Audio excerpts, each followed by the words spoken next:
Un cordial saludo para todos. En este espacio tendremos la oportunidad de realizar el proceso de inducción y reinducción en seguridad y salud en el trabajo, con el fin de recordar conceptos básicos y aspectos importantes en este tema, que con el correr del tiempo podemos ir olvidando. Entonces es muy importante refrescar estos conocimientos.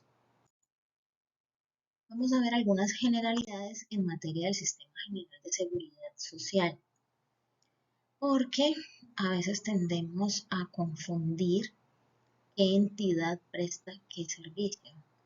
Entonces es muy importante tener presente estas entidades que hacen parte del Sistema General de Seguridad Social. Por ejemplo, aquí tenemos pensión, salud y riesgos laborales. ¿Sí? Entonces, en pensión, con sus siglas AFP, que es la administradora de fondos de pensiones, es quien nos presta el servicio si de pronto tenemos alguna situación de invalidez, de pérdida de capacidad laboral, ya en nuestra vejez también presta sus servicios cuando nos pensionamos, y muerte, si de pronto en alguna situación por algún accidente laboral se produce la muerte del trabajador. En el área de salud tenemos con sus siglas EPS, que se refiere a entidad promotora de salud, es quien nos prestará los servicios en enfermedades generales y licencias de maternidad o paternidad. Y la ARL es la administradora de riesgos laborales, que como sabemos es quien nos presta la atención y el servicio cuando se sufre un accidente laboral o una enfermedad de tipo laboral en su inicio, porque después es la administradora del fondo de pensión quien califica y sigue con la gestión. ¿Qué es el sistema de gestión de seguridad y salud en el trabajo? Es un sistema que consiste en el desarrollo de un proceso lógico y por etapas. ¿Por qué por etapas? Porque tiene un proceso de PHBA, un planear, un hacer, un verificar, un actuar. Y ese proceso en cualquier actividad que desarrollemos se hace realidad, ¿sí? Porque siempre que vamos a hacer alguna actividad, incluso en las actividades personales, por ejemplo, la celebración de un cumpleaños o de un evento, puede ser importante que queramos llevar a cabo, pues siempre vamos a tener primero que planear las actividades que queremos desarrollar, cómo lo vamos a desarrollar, con qué recursos, tanto económicos como humanos, como técnicos. En el hacer, pues ya es ejecutar esa planeación, ¿no? Volver la realidad, eso que planeamos. Y verificar es mirar si estamos obteniendo los resultados que esperábamos, si estamos llevando a cabo el plan de manera correcta. Y al final, pues el actuar es tomar esas medidas de pronto correctivas o planes de mejoramiento, porque en todo vamos a tener siempre aspectos por mejorar. Entonces, ese es un ejemplo que puede ilustrar ese PHBA y es igual con el sistema de gestión de seguridad y salud en el trabajo. Entonces, por eso es un proceso lógico por etapas basado en la mejora continua, porque nunca podemos decir que lo sabemos todo, que ya no tenemos nada que aprender. A diario tenemos siempre cosas nuevas que aprender. Siempre estamos en un proceso de mejoramiento continuo como seres humanos, y así es el sistema de gestión. Por eso es un sistema de gestión, porque es un proceso de mejoramiento continuo. Los objetivos de seguridad y salud en el trabajo están aquí ilustrados, los principales. Entre ellos está disminuir los riesgos laborales y de accidentalidad. ¿Sí? Esos son uno de los objetivos principales de seguridad y salud en el trabajo. Disminuir los riesgos laborales y de accidentalidad derivados de posibles condiciones peligrosas o actos inseguros. Prevenir todo daño para la salud, evitando enfermedades laborales comunes. Velar por el bienestar físico, mental y emocional, es decir, vela por el bienestar integral de todos los que forman parte de la empresa. Identificar las condiciones de los ambientes laborales de cada área de la empresa, identificando factores de riesgo.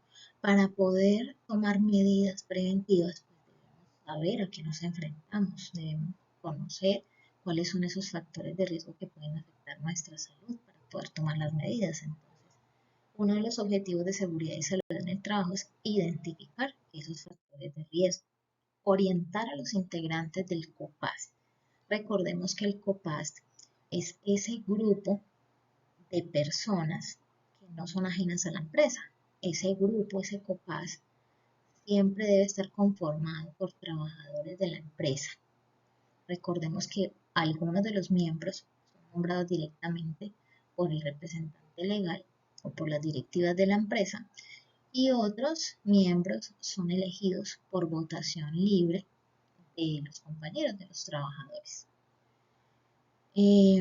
Otro de los objetivos es generar procedimientos y medidas de control, ya sea en la fuente, en el medio o en el trabajador, para eliminar o minimizar las consecuencias que los riesgos pueden producir en el trabajador. Entonces, es generar todos esos recursos, esos reglamentos, protocolos, normas que debe establecer la empresa precisamente para evitar que se generen esos accidentes de trabajo, esas enfermedades, esos incidentes, todo aquello que pueda afectar la salud integral del trabajador y promover la salud. Otro de los objetivos es orientar un plan estratégico para aprovechar los recursos existentes. Entonces, no se trata de generarle más gastos a la empresa. Se trata de que se vea seguridad y salud en el trabajo como una inversión y que además exista la oportunidad de que se puedan utilizar los recursos con que cuenta la empresa. Por ejemplo, si hay compañeros que tienen conocimiento en prevención, en algún tema que puedan compartirle a sus compañeros que tenga que ver con prevención, con promoción de la salud, con identificación de riesgos, con autocuidado, bueno, tantos temas que abarca seguridad y salud en el trabajo, pues ¿por qué no capacitar a sus compañeros? ¿Por qué no compartirles esa información? Entonces, eso es aprovechar el recurso humano, eso es aprovechar el conocimiento, ¿sí? Cosas por el estilo, recursos que pueda tener la empresa y que podamos utilizarlos a favor de seguridad y salud en el trabajo, se puede hacer.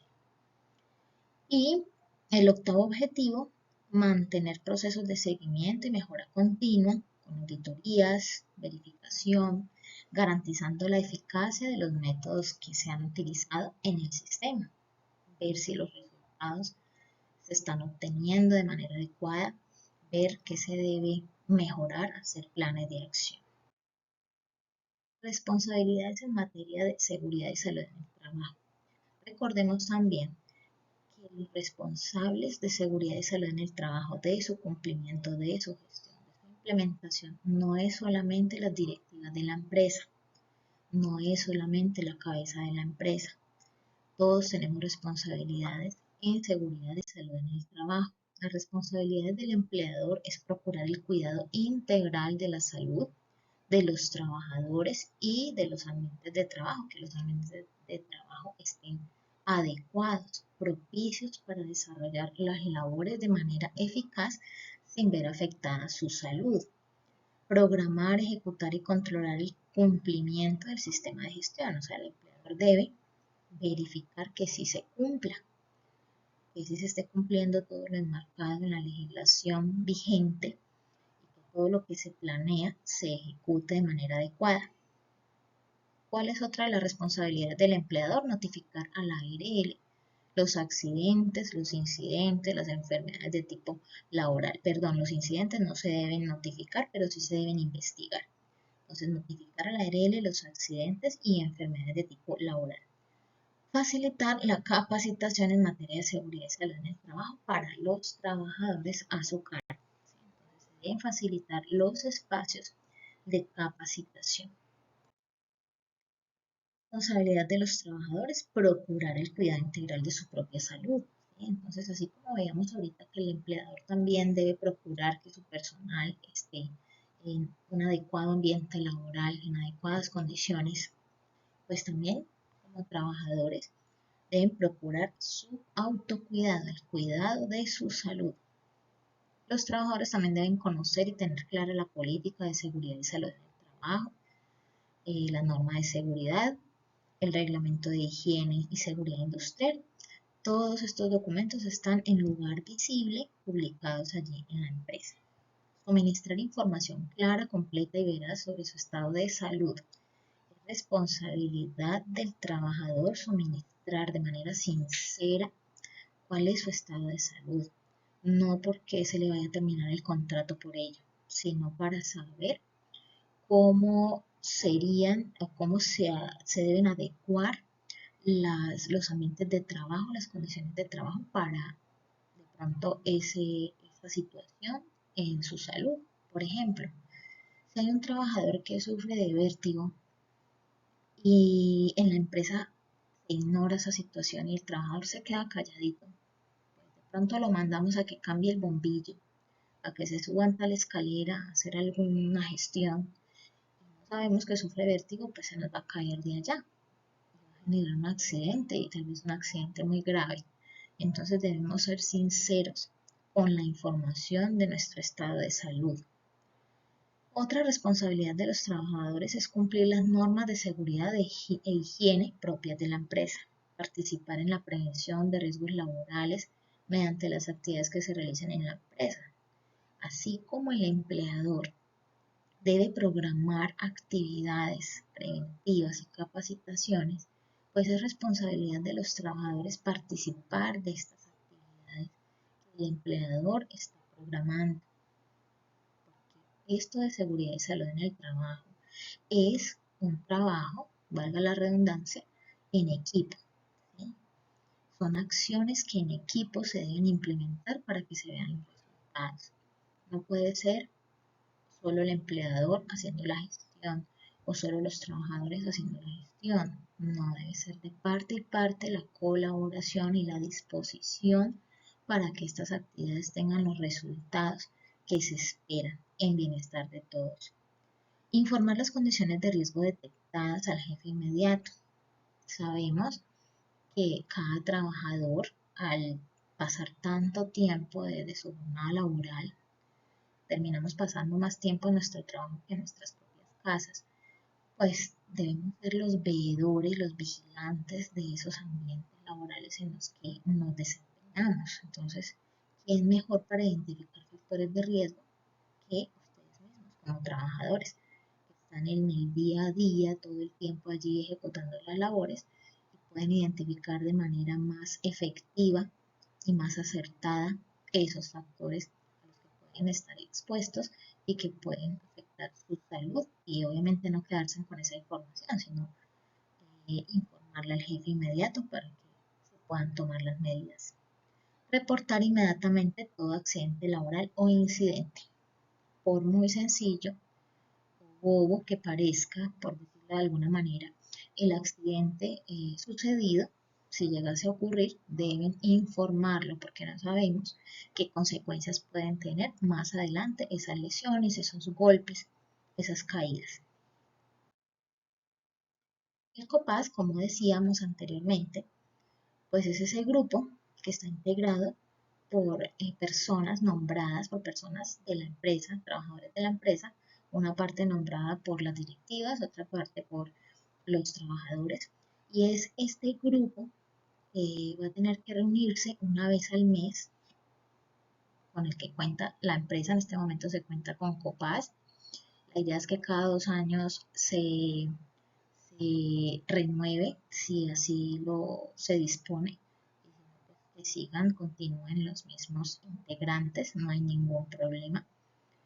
Pero sí es importante tener en cuenta que el COPAS es ese mediador entre los trabajadores y los empleadores en cuestiones de seguridad y salud en el trabajo, en cuestión de prevención, en cuestión de vigilancia de esos riesgos, en actividades de promoción de la salud, todo aquello que tiene que ver con seguridad y salud en el trabajo. Pero el COPAS necesita apoyo también de los trabajadores, que se les informe a ellos cualquier situación de riesgo, cualquier situación que haya que corregir, que haya que mejorar, que haya que cambiar.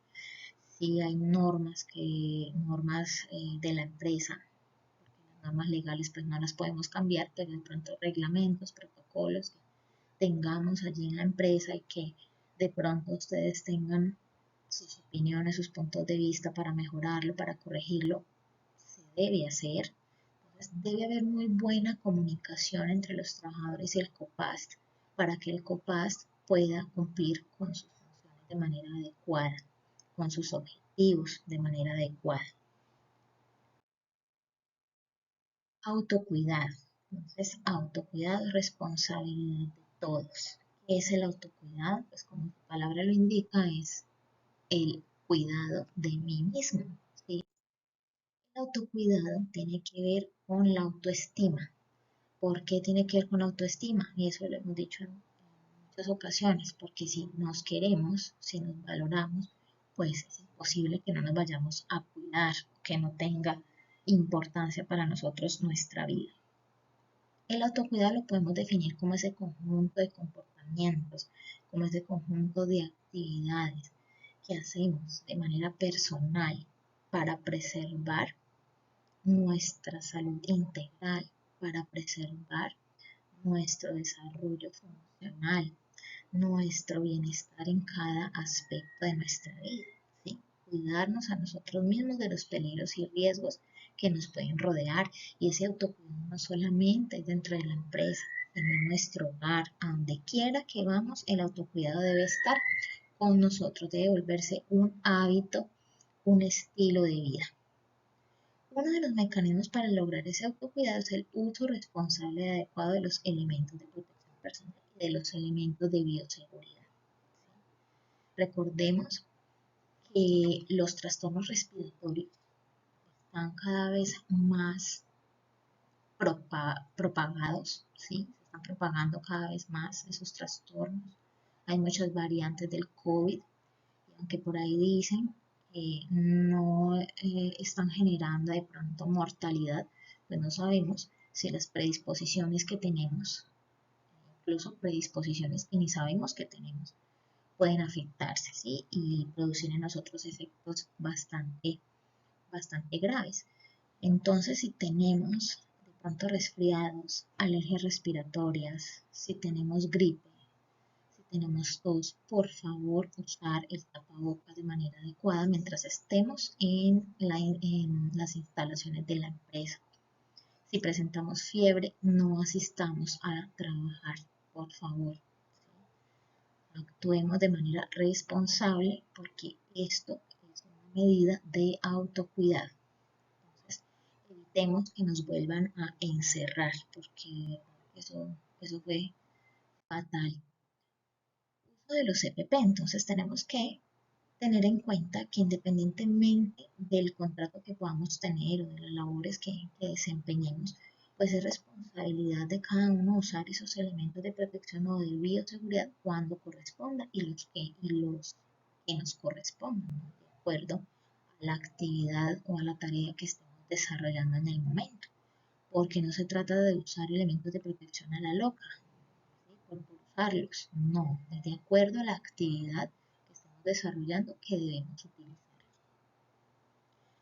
Tú desempeñas labores muy importantes, ¿sí? Este es un mensaje para cada uno de ustedes. Ustedes desempeñan labores muy importantes para la empresa, entonces deben recordar la importancia de usar los CPP que se requieren para cada labor, con el fin de que regreses a casa gozando de excelente bienestar. Porque al final de cuentas, ¿quién es el que se va a casa lesionado, dolorido, con su inconveniente de salud, con su incapacidad, y sabrá Dios con qué consecuencias más, si se sufre un accidente, si se sufren lesiones graves? Pues son los trabajadores, ¿cierto? Son los trabajadores lesionados los que a la final se van a ver más y más afectados. Entonces, por eso debemos tomar estas medidas de autocuidado. Es muy importante que recordemos los siguientes conceptos básicos que tienen que ver directamente con seguridad y salud en el trabajo. ¿Qué es accidente laboral? Puede que estos conceptos sean muy repetitivos, puede que ustedes digan que bobada, yo ya me sé eso, que pérdida de tiempo, pero no es así. Debemos siempre estar retroalimentándonos, porque como les decía al inicio, no podemos nunca decir que no las sabemos todas y que no necesito esta capacitación o este tema o conocer aquello. Es muy importante recordar, porque se nos va olvidando, se nos va volviendo paisaje lo que nos dicen, lo que aprendemos. Entonces debemos prestarle mucha atención porque se trata del bienestar de cada uno de ustedes. Entonces, ¿qué es accidente laboral? Pues es todo suceso repentino. Se dice repentino porque un accidente no avisa cuándo va a suceder. Entonces, ese suceso repentino sobreviene por causa o en ocasión del trabajo. Por causa, pues, a causa de pronto de las actividades o tareas que se desarrollan, de las herramientas o materiales que debemos manipular en nuestro trabajo, pues se puede generar por esa causa, pero también en ocasión del trabajo, si de pronto tenemos que hacer o ejecutar actividades no siempre dentro de la organización, sino por fuera, entonces estamos bajo la dirección o el mando de un jefe que me dice, desarrolla esta tarea, pero necesito que vayas en vehículo por un lado, ¿sí? A traer unos insumos, a comprar aquello. Entonces, si Dios no lo quiera, se sufre un accidente de tránsito, pues este es accidente laboral. En el caso de los instructores, pues lógicamente que cada vez que salen a dar su instrucción no están dentro de la empresa porque pues, mantienen por fuera porque esa es la labor principal de los instructores de enseñanza. Entonces, cualquier accidente o incidente que se tenga por fuera mientras se esté ejecutando este tipo de labores es un accidente laboral. Y este suceso repentino produce en el trabajador una lesión orgánica, una perturbación funcional o psiquiátrica, invalidez o la muerte. ¿Qué hacer en caso de accidente laboral? Recordemos esto que yo les envié hace tiempito, este fichecito, ¿qué hacer en caso de accidente laboral? Entonces, si me ocurre un incidente o accidente de trabajo, ¿qué debo hacer? Entonces está el paso a paso. De pronto no se ve muy bien, pero en el paso 1, y siempre debemos tener muy en cuenta que cuando nos sucede un accidente debemos parar actividades e informar inmediatamente al jefe, ¿sí? Informar sobre ese accidente o ese incidente. Y si de pronto hay compañeros que están capacitados y entrenados para prestar los primeros auxilios, pues se prestan los primeros auxilios y si no, pues se debe llamar a una ambulancia. Si se ve que es necesario, ¿no? Si se determina que es necesario. Pero se debe siempre informar. Informar para que sea que se llame ambulancia o sea que se traslade al trabajador afectado a la entidad de salud más cercana y pues que ya sean los profesionales de la salud quienes determinen qué se debe hacer.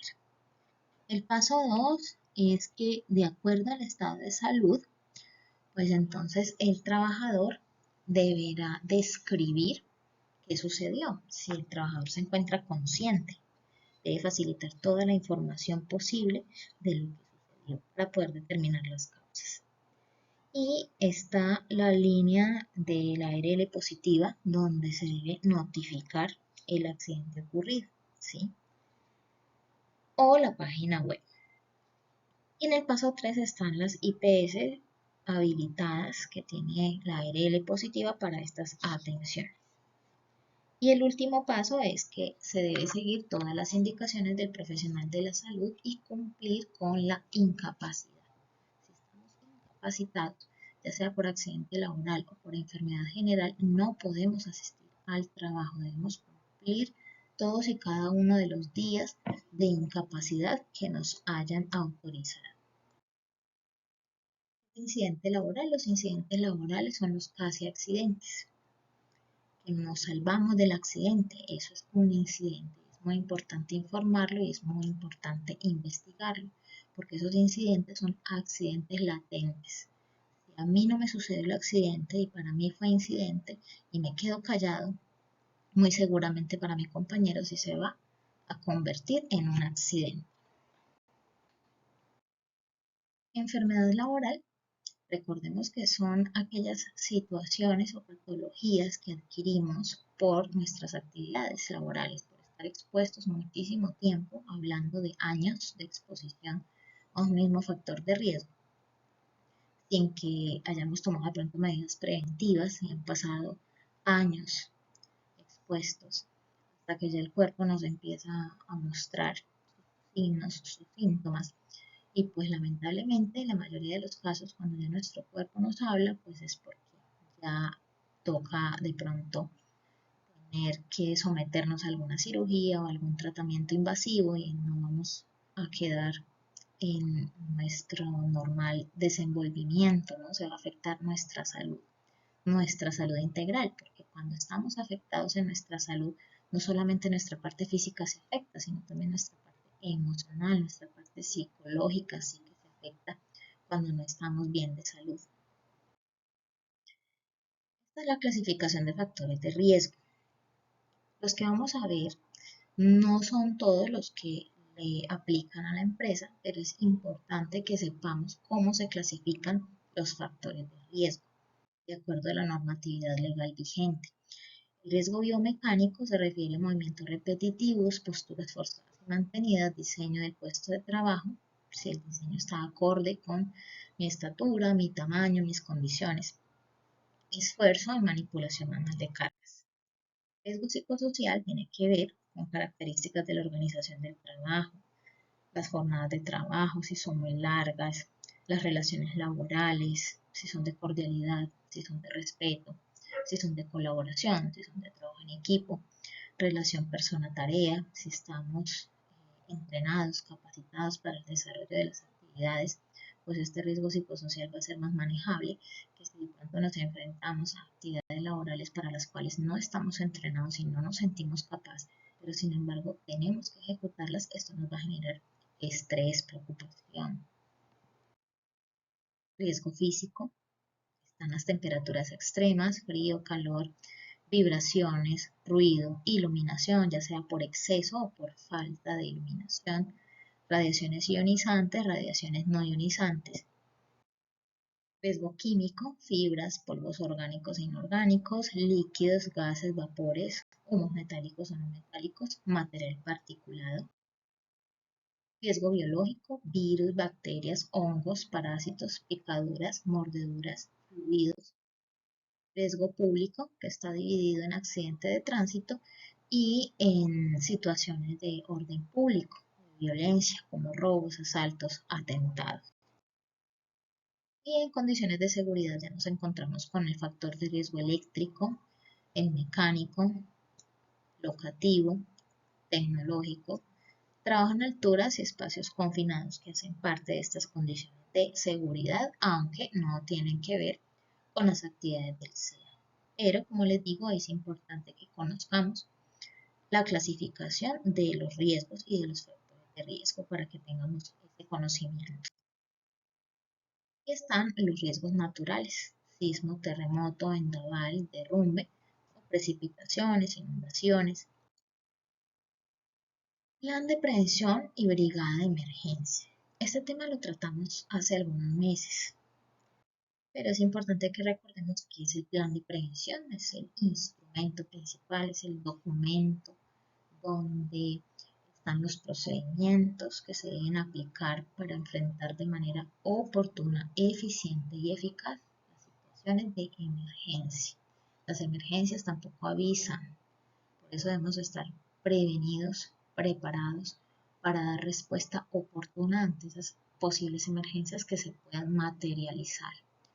También se debe identificar a qué amenazas está expuesta la empresa y qué tan vulnerable es ante esas amenazas, para así poder diseñar el plan de prevención de manera acertada y poder llevar a cabo, porque pues, la idea del plan de prevención no es que se quede en el papel, sino que se ponga en práctica. ¿Con qué? Con simulacros, con simulaciones, que obviamente no es lo mismo tener un escenario de mentiras a un escenario real de emergencia, que de verdad nos esté pasando. Eso lo hemos hablado también, que una cosa es hacer un simulacro y otra cosa es que en realidad pase. Las actitudes, las acciones, las reacciones son muy diferentes, pero pues sería peor si no tuviéramos ni idea de estos conceptos y si no tuviéramos un plan y si no lo repasáramos y si no lo practicáramos, pues de verdad que vamos a estar más perdidos y vamos a ser más vulnerables ante esas amenazas. Dentro del plan de preparación y respuesta ante emergencias, pues hay un grupo muy importante que debe tomar gestión y acción allí ante una emergencia. Todas esas medidas antes, durante y después de una emergencia. Y es la brigada de emergencia, que también es un grupo de trabajadores que debe salir obviamente de allí del CEA, de la empresa, compañeros de trabajo, deben ser voluntarios, ¿sí? Y deben encontrarse organizados. Para eso es el plan de prevención, para que estén organizados, sepan qué se debe hacer. Deben estar también entrenados y equipados, es decir, tener su dotación, ¿sí? De extintores, el botiquín, la camilla, su identificación, bueno, todo lo que se requiere para cada emergencia, para estar en esa absoluta capacidad de identificar las condiciones de riesgo y también saber cómo actuar ante esas situaciones de riesgo, cómo afrontarlas, cómo minimizar las consecuencias de esas emergencias, porque hay emergencias, como hemos dicho en otra oportunidad, cuando tratamos este tema, hay emergencias que no se pueden evitar. Por ejemplo, en un sismo, cosas de tipo natural no se pueden evitar, simplemente ocurren, pero entonces debemos saber cómo actuar para evitar el pánico, para evitar cometer errores. Esos errores en una emergencia pues pueden llevar a que se vea afectada de manera grave nuestra salud, incluso nuestra vida o la de nuestros compañeros. La brigada se clasifica en brigada contra incendios, brigada de evacuación y rescate y brigada de primeros auxilios, entonces es muy importante conformar la brigada de emergencia con estos tres subgrupos y no solo conformarla, sino entrenarla, capacitarla, que cuente con la dotación que se requiere. Y para finalizar, recordemos que la seguridad y salud en el trabajo es responsabilidad de todos. Te invitamos a que trabajemos en equipo y juntos logremos un ambiente laboral seguro y agradable.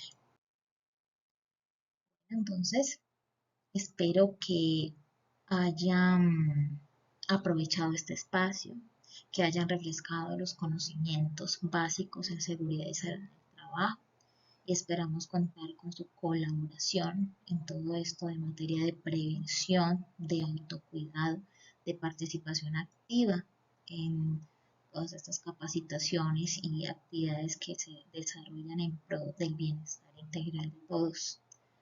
Les dejaré una evaluación en físico en la empresa y les pido el favor que la diligencia es muy sencilla. Entonces, por favor, responder todas las preguntas y muchísimas gracias por la atención.